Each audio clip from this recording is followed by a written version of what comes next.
नमस्कार दोस्तों, target with PS Parihar channel में आपका स्वागत है। लेखपाल ही गांव का सीएम, लेखपाल ही गांव का डीएम, लेखपाल ही शासन व सत्ता। अक्सर ये लाइनें समाचार पत्रों के माध्यम से हम लोगों को सुनने को मिलती रहती हैं। यहाँ पर आप लोग देख सकते हैं दैनिक जागरण की खबर, जिसमें हेडलाइन है, गाँव में लेखपाल ही डीएम सीएम शासन व सत्ता। ऐसा इसलिए कहा जाता है कि गाँव के निवासी को जब भी कोई जरूरत होती है तो वो सबसे पहले लेखपाल को ही खोजता। और आज उसी भर्ती की हम लोग बात करेंगे, आखिरकार ऐसा क्यों कहा जाता है और लेखपाल को कितनी सैलरी स्लिप मिलती है। इसके बारे में एक विस्तृत वीडियो में बहुत पहले बना चुका हूं, लेकिन आज मैं इसकी एक्चुअल आपको सैलरी स्लिप दिखाऊंगा एक लेखपाल की। जिनकी मैं सैलरी स्लिप दिखा रहा हूं उनका थोड़ा सा नाम और डिटेल वगैरह मैं हटा दूं, थोड़ा सा प्राइवेसी की वजह से। और यहां पर आप लोग देख सकते हैं ये सैलरी स्लिप है, बिल्कुल ओरिजिनल। यहां पर मोहर भी लगी हुई है, देख सकते हैं आप लोग कानपुर देहात की, कि लेखपाल को आखिरकार कितना वेतन मिलता है, जो ये आकर्षण का केंद्र बना हुआ है। यहाँ पर ये देखिए क्लास थर्ड में यहाँ पे लिखा हुआ है, क्लास थर्ड में ये आता है। ग्रेड पे तो आप सभी लोगों को पता है कि ये 2000 ग्रेड पे की नौकरी होती है। और यहाँ पर ये जिनका ये सैलरी स्लिप है, ये 2015 के चयनित हैं, 2015 के। तो हर लेखपाल का एक साल में एक इंक्रीमेंट बढ़ता है, लगभग 750 रुपये, 700 750 रुपये। तो इनको लगभग 4 से 5 इंक्रीमेंट मिल चुके हैं। 2015 से लेकर के ये चल रहा है आपका 22, इसलिए 5 इंक्रीमेंट इनके हो चुके हैं। इसलिए यहाँ पर इनका जो बेसिक पे बना वो बना 25,200। और आपको कितना मिलेगा, यानी कि नए लेखपाल को मिलेगा 21,700।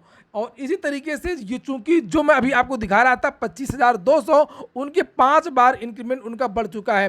तो इस तरीके से 3500 रुपये बढ़ा है। पहले 2015 वाले लेखपाल का हम लोग देखते हैं, उसके बाद में हम लोग ये चर्चा करेंगे कि जो नया लेखपाल है उसको कितना मिलेगा। तो ये देखिए 2015 के हैं ये, और 25,200 यहाँ पर ये लिखा हुआ है। 25,200 इनका बेसिक पे है, और नए को 21,700 मिलेगा।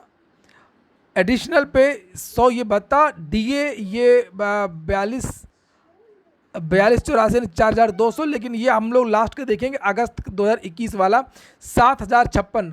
तो डीए यहाँ पर ये 28% जोड़ा गया है, लेकिन उत्तर प्रदेश की सरकार ने अभी 31% कर दिया है। तो अब 31% मिलेगा। 28% के हिसाब से 25,200 का 28% होता है 7,056।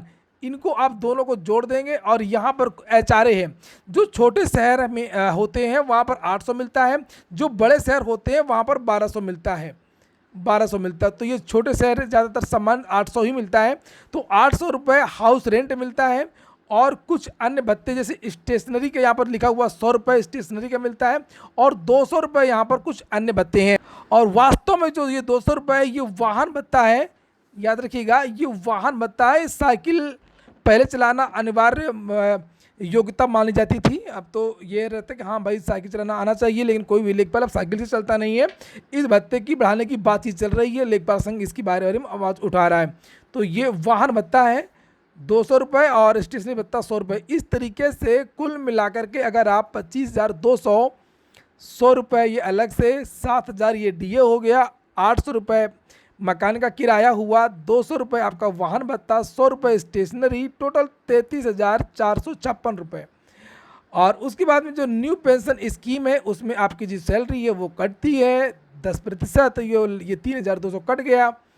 ये जीआईएस सेविंग कटता है। और उसके बाद में आपके पास इन हैंड यहाँ पर आता है, लिखा हुआ है कि 30,130 रुपये, 30,130 रुपये कट फिट के इन हैंड मिल जाता है कटने के बाद में। और अगर हम लोग बात करें, अच्छा ये कुछ और भी भत्ते मिलते हैं, वो अलग से होते हैं। जैसे अब डाटा नेट के लिए मिलने लगा है 251 रुपये कुछ जिलों में, ठीक है। मैं बताऊँ आप लोगों को, 5 रुपये जो ये जाति निवास आय वगैरह होता है, तो उसका प्रति सर्टिफिकेट 5 रुपये निर्धारित किया गया है लेखपाल को। तो अगर 20 या 30 आपने अप्रूव किया रोज़, तो इसका भी बन जाता है कुछ पैसा।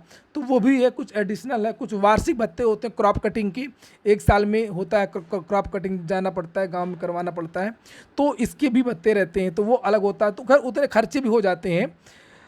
ये मोटा मोटा आप सैलरी स्लिप आपने देख लिया है 30,000। और अगर हम लोग बात करें कि जो नया लेखपाल है उसको कितना मिलेगा, तो कोई खास अंतर इसमें यहाँ पर नहीं है इतना ज़्यादा। तो उसको जैसे मैंने बताया 21,700 रुपये, और बाकी जितनी भी चीज़ें हैं ये यहाँ पर जो ये लिखा हुआ है बेसिक पे का डीए मिलता है, तो अब ये इसका 31% ये मिलेगा, ये 800 ही मिलेगा, ये 200 ही मिलेगा, स्टेशनरी 100 ही मिलेगी और कहीं भी कोई भी डिडक्शन नहीं रहेगा। और वो जो भी सैलरी बनेगी लगभग 30,000, तो उसका 10% कटेगा। तो जो नया छात्र होगा, जो नया चयनित लेखपाल होगा 2022 वाला, उसको इन हैंड लगभग 27,000 रुपये मिलेगा, लगभग 27,000। केवल वही पैसा कटेगा जो इंक्रीमेंट का होता है 750 रुपये।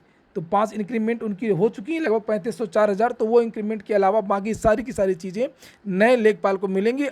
तो वहीं पर अगर हम लोग बात करें कि लेखपाल भर्ती में बहुत सारे विद्यार्थी को ये पूछना था कि सर इसमें ट्रेनिंग होती है क्या, तो ट्रेनिंग हाँ बिल्कुल होती है। ट्रेनिंग इसमें लगभग 1 साल की ट्रेनिंग होती है, कहीं कहीं पर 6 महीने की भी होती है और कहीं कहीं पर 3 महीने की ट्रेनिंग होने के बाद में बस्ता दे दिया जाता है और वो ट्रेनिंग चलती रहती है और आपको काम भी दे दिया जाता है। आपको जो आवंटित कर दिया जाता है कि आपका गाँव है और साथ में ट्रेनिंग भी चलती रहती है। फिर बाद में एक एग्ज़ाम भी होता है 1 साल बाद। तो अगर बात करें कि ट्रेनिंग में कितना पैसा मिलता है, तो ट्रेनिंग में भत्ते नहीं मिलते हैं कोई भी, और किसी भी प्रकार का कोई भत्ता नहीं मिलता है और आपको केवल मूल वेतन जो है लगभग सब कुछ कटपिट करके लगभग 20,000 के आसपास आपको पैसा मिलेगा। पहले जो 2015 के जो छात्र थे उनको 19,200 रुपये 19,200 रुपये इन छात्रों को मिलते थे। बाद में इनका बढ़ा और लगभग 20-21,000 रुपये मिलने लगा था 2-3 महीने बाद ही। तो ट्रेनिंग के समय में जो मूल वेतन है वो लगभग मिलने लगता है। सरकार की पूरी योजनाएं जो हैं वो ग्रामीणों तक पहुंचानी रहती हैं, ये लेखपाल का काम होता है। मंगलवार को जो तहसील दिवस होता है वहाँ पर जाना अनिवार्य होता है। मंगलवार को सभी लेखपालों की एक मीटिंग भी होती है। पहला और तीसरा शनिवार को भी तहसील दिवस होता है, उस पर भी जाना रहता है। और उसके बाद में दूसरा और चौथा शनिवार जो होता है प्रत्येक माह का, उसमें थाना दिवस होता है। तो उसमें भी सभी अलग अलग जो गाँवों के जो लेखपाल होते हैं वो थाने पर पहुँचते हैं, अपने संबंधित थाने पर। हाँ, अगर प्रमोशन की बात करें तो प्रमोशन में थोड़ा सा समय लगता है, कम से कम 20 साल 25 साल एक लेखपाल को लग जाते हैं कानून गो बनने में। उसको कानून गो की जो पोस्ट है उसका नाम बदल दिया गया है, अब उसको जो रेवेन्यू इंस्पेक्टर बोलते हैं। लेखपाल संघ भी ये मांग कर रहा है कि लेखपाल का पदनाम बदलना चाहिए, अब लेखपाल को रेवेन्यू सब इंस्पेक्टर कहा जाना चाहिए, लेकिन अभी तक ये मांग पूरी नहीं हुई है। बहुत सारे लेखपाल ऐसे भी होते हैं जो प्रमोशन लेना भी नहीं चाहते हैं और वो अपने ही पद पर संतुष्ट रहते हैं। वैसे समानतः लेखपाल का जो प्रमोशन होता है वो कानूनगो पर होता है और कानूनगो का जो प्रमोशन होता है वो नायब तहसीलदार के पद पर, और नायब तहसीलदार का जो प्रमोशन होता है वो तहसीलदार के पद पर होता है। लेकिन सामान्यतः एक लेखपाल ज़्यादा से ज़्यादा नायब तहसीलदार की पोस्ट तक ही जा पाता है। तो ये हो गया आज का वीडियो। अगर आपको अच्छा लगा हो, आपके काम का हो, तो लाइक अवश्य कर दिया करें। जिन छात्रों ने चैनल को सब्सक्राइब न किया सब्सक्राइब कर लें। पूरा वीडियो सुनने के लिए बहुत बहुत धन्यवाद।